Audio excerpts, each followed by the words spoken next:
Hey everybody, Mr. Regan here, and up to this point, you've done a lot to really understand the three criteria that we're going to be following in order to build a successful supply drop pod. The next part of today will be where we dive into the simulator that we're going to be using that will allow us to test out different designs that we create of what we think our pod should be. Now, the sim itself is a digital model of a supply pod, one that shows all the different ways in which you can build and design different features that will allow you to meet the three criteria. It allows you to build and test several designs, and it allows you to uh, test out your designs by dropping it from a helicopter to see the effects on the cargo, the shell, and to see how much it costs along the way. So it's important as we dive into the simulator, we become experts as mechanical engineers, not only on how the simulator works, but the kind of information the simulator is going to give us about our design and the supply drop pod that we make. So we're going to be breaking down here kind of what your goals are as you explore the sim.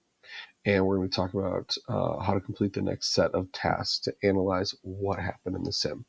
So let's go ahead and dive into it. In the next task, you're going to see that you have a bunch of directions here for your supply drop sim exploration. Your number one goal when you dive into the sim is going to be to explore how it works. This sim is very different from any sim that we've used in the past.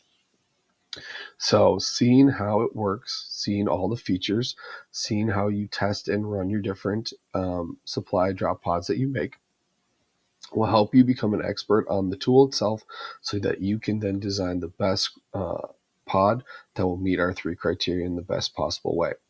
So as you explore, you're going to have an 8-minute timer.